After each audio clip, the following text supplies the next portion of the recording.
Film शुरू होती है और हम एक स्कूल बस के अंदर एम्बर नाम की छोटी लड़की को देखते हैं जो ड्राइंग बना रही होती। अगली सीट पर बैठा लड़का जो उसका दोस्त है, जो उसे तंग भी करता है, उसके हाथ से ड्राइंग छीन लेता है, लेकिन उसे देखकर डर गया। फिर टीचर एम्बर के डैड को स्कूल बुलाती ताकि वो भी अपनी बेटी की ड्राइंग देख सके, जो देखकर डैड भी काफी हैरान रह जाते हैं क्योंकि ड्राइंग में एक मॉन्स्टर एक इंसान को चाकू मार रहा होता है। बाद में स्कूल की काउंसलर एम्बर को बुलाती है ताकि वो उसके इमोशंस, फीलिंग्स यानी जो उसके जज्बात है उनके बारे में बात कर सके। एम्बर बताती है कि मैंने ये ड्राइंग अपने उस दोस्त को सोचकर बनाई थी जिसने मुझसे बस में ड्राइंग को छीना था, क्योंकि अब हालांकि वो मेरा दोस्त है लेकिन हमेशा तंग करता रहता है। ये सुनकर काउंसलर जवाब देती है कि इस तरह की डार्क फीलिंग्स आना नॉर्मल है और उनको ड्राइंग की सूरत में बना देना बेहतर है, बजाय कि इंसान असल में ऐसा कुछ कर गुजरे। फिर काउंसलर उसे जाने देती है, लेकिन एम्बर अपनी अजीब नोटबुक वहीं छोड़ देती है। दोपहर में एम्बर का भाई जिसका नाम जैक है वो जंगल में घूम रहा होता है, उसके पास मोबाइल भी। अचानक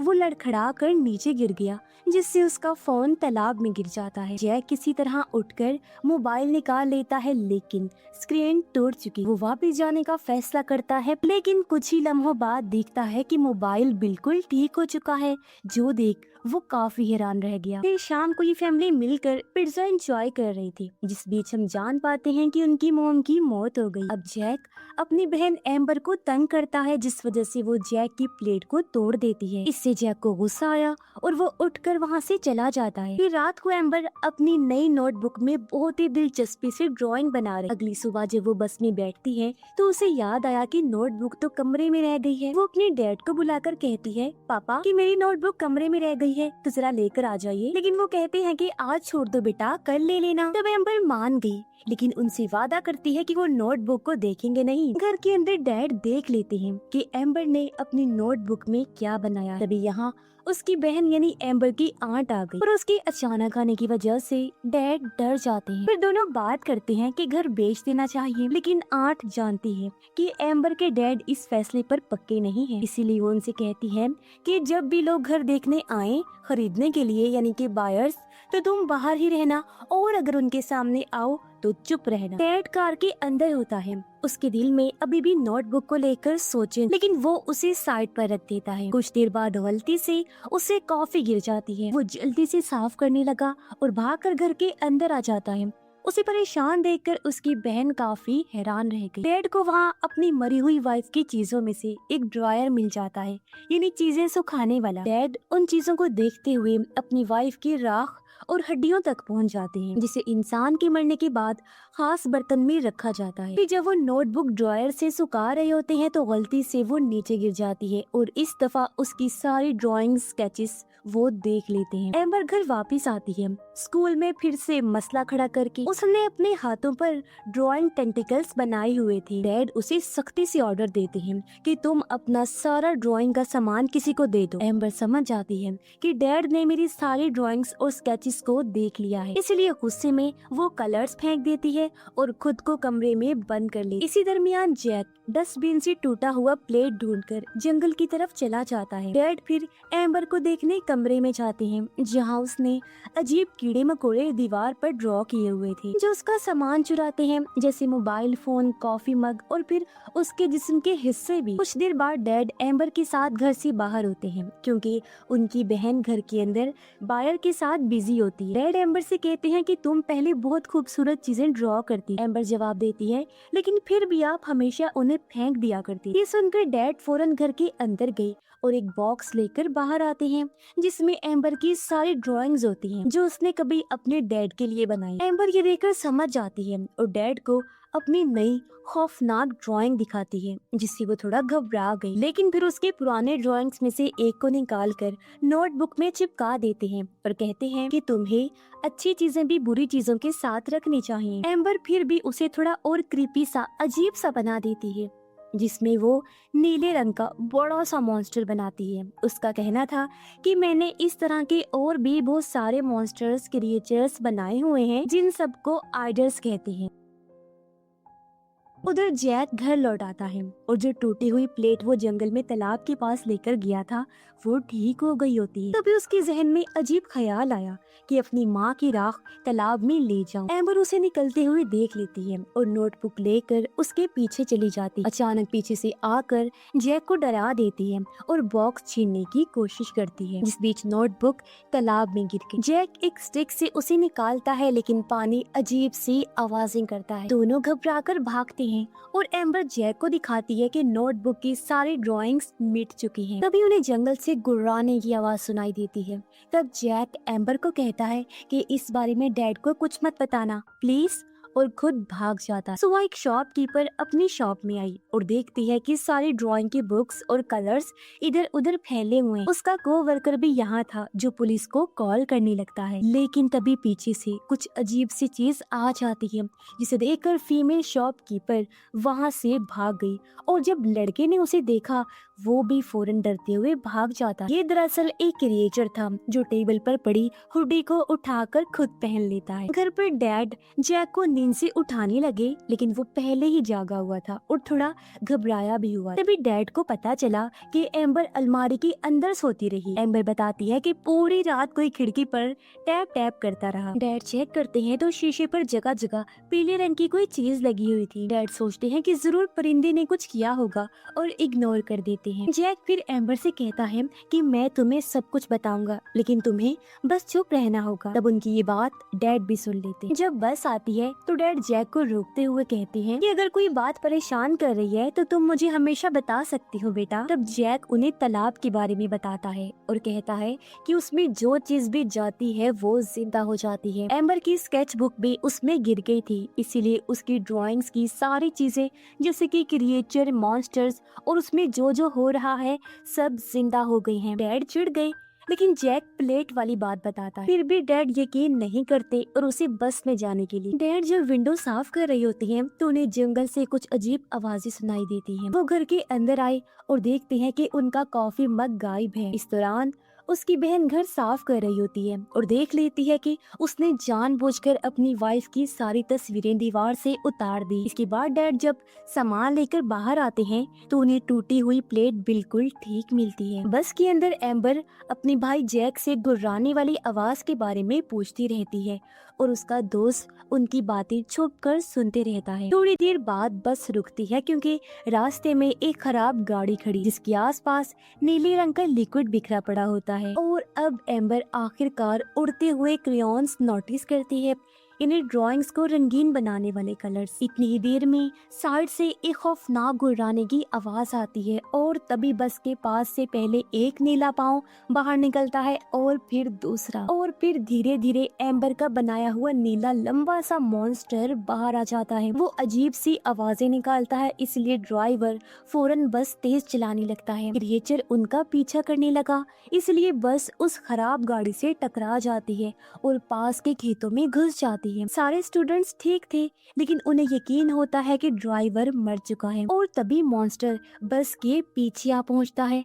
सब बच्चे सीट्स के नीचे छुप जाते हैं। एम्बर जैक को कहती है कि बस का हॉर्न बजाने से ये जाग गया है, इसे फिर से सुलाना होगा और इसे म्यूजिक सुला सकता है। जैक ड्राइवर का फोन लेने की कोशिश करता है लेकिन मॉन्स्टर बस तोड़कर अंदर घुस जाता है। वो जैक को पकड़कर बाहर खींचने लगता है मगर अचानक लड़खड़ाता हुआ नीचे गिर पड़ा और नींद में सो जाता क्योंकि एक स्टूडेंट जिसके पास आईपॉड था उसने म्यूजिक चला दिया था। सब बच्चे बस से निकलकर भाग जाते हैं। जैसे ही जैक निकलने लगा वो म्यूजिक खत्म हो जाता है और अगला गाना बहुत स्लो था, इसलिए फौरन फिर से मॉन्स्टर जाग जाता है और सब बच्चे भागने लगे। उसी वक्त डैड की कार के रेडियो पर स्कूल से कुछ सिग्नल्स आते हैं लेकिन मैसेज ठीक से सुनाई नहीं देता। ये मैसेज दरअसल इन मॉन्स्टर्स के बारे में ही था। तो वो फौरन घर के अंदर आए और अपना फोन ढूंढने लगती हैं।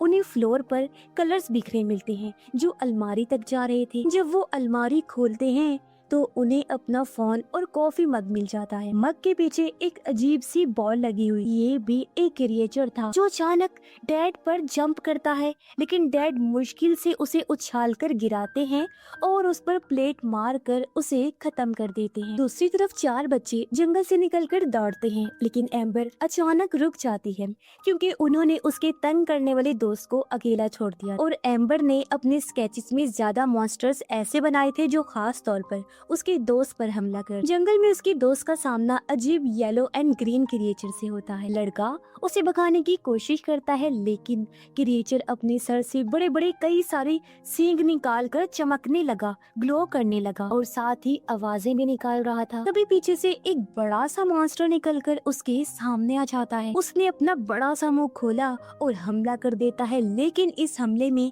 वो पूरी तरह नाकाम हो गया। एम्बर के दोस्त को लगा कि शायद ये मॉन्स्टर अंधा है, लेकिन एक बार फिर मॉन्स्टर ने उठकर अपना एंगल ठीक किया और उसका अगला वार बिल्कुल सही डायरेक्शन में होना था और उसके हमला करने से पहले उसके दोस्त आकर उसे बचा ली। वो ग्लोइंग क्रिएचर अभी भी वहाँ होता है, अजीब हरकतें कर रहा था। जैक उसे उठाता है और तालाब भी धो देता है, जिससे वो पूरी तरह खत्म हो गया। ये होते ही वो बड़ा वाला मॉन्स्टर भी खुद ही वहाँ से जाने लगता है, क्योंकि एम्बर ने इन दोनों को एक साथ बनाया था। अगर एक नहीं रहा तो दूसरा भी कुछ नहीं। डैड और उनकी बहन भी उस जगह पहुँचे जहाँ एक्सीडेंट हुआ था।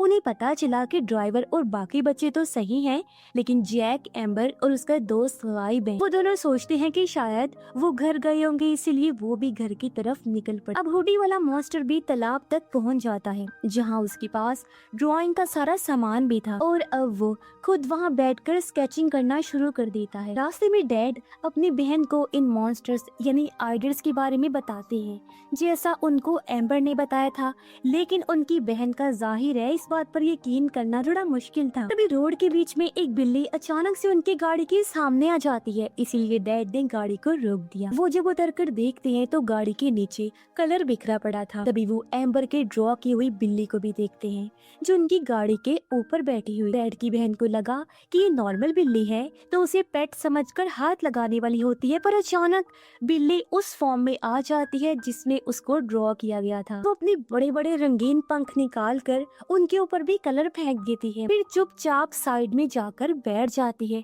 अचानक गाड़ी को जोर से दूर फेंक देती है और फिर जंगल में चली जाती है। बच्चे कलर्स निकालकर फैसला करते हैं कि मॉन्स्टर्स के खिलाफ लड़ने के लिए एक हथियार ड्रॉ करना होगा। वो फिर अजीब सा हथियार ड्रॉ करते हैं। उधर दोनों बहन भाई जब घर वापस आ रही थी तो रास्ते में उनकी बहस होने लगती है। एम्बर की आंट उससे कहती है कि तुम कैसे उनकी माँ की यादों को मिटाने की कोशिश कर रही हो। यही वजह थी कि एम्बर ऐसे क्रिएचर्स ड्रॉ करने लगी। इसी दौरान उनकी नजर एक बहुत बड़े परिंदे पर पड़ती है जो वाल पोस्ट पर बैठा होता है। दोनों काफी घबरा गए, फौरन घर की तरफ भागने लगते हैं। एम्बर का दोस्त उससे पूछता है कि तुम मुझे मारना क्यों चाहती थी, वो भी इतना ज्यादा। तब एम्बर उसे वो टाइम याद दिलाती है जब जब उसने एम्बर को परेशान। इस दौरान जैक ने हथियार दोबारा रीड्रॉ कर लिया होता है और ये तीनों मॉन्स्टर से लड़ने के लिए जरूरी चीजें इकट्ठा करते हैं। लेकिन निकलने से पहले एम्बर कहती है कि मुझे वॉशरूम जाना है और तब उसका दोस्त भी साथ चला गया क्योंकि उसे भी जाना। एम्बर अपने रूम के वॉशरूम में चली गई। उसने दरवाजे को लॉक कर दिया था।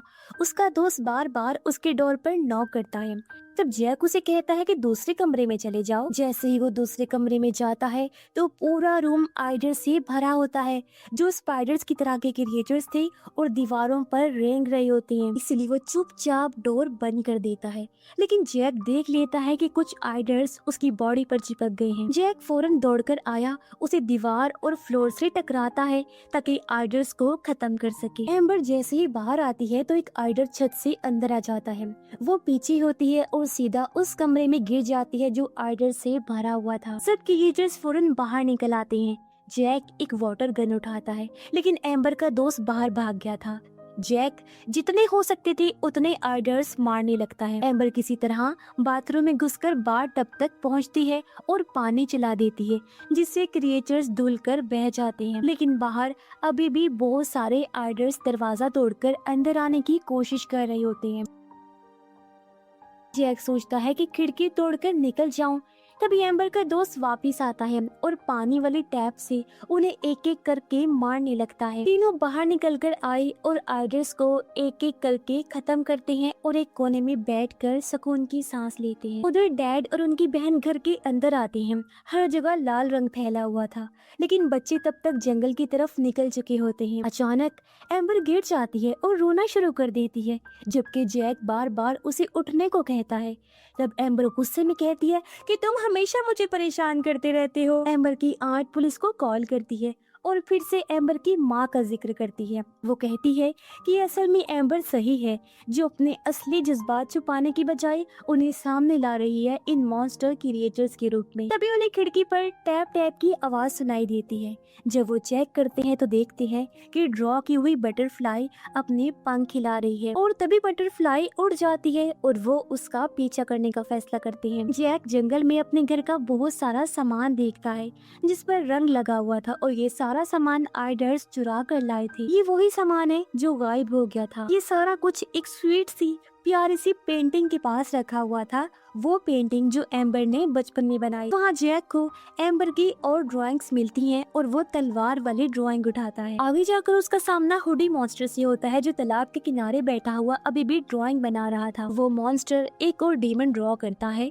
और उसे तालाब में गिरा देता है। जैक भी फैसला करता है कि मैं भी हथियार वाली ड्राइंग पानी में फेंकूंगा, लेकिन क्रिएचर सामने आ जाता है, इसलिए जैक स्केच गिरा देता है।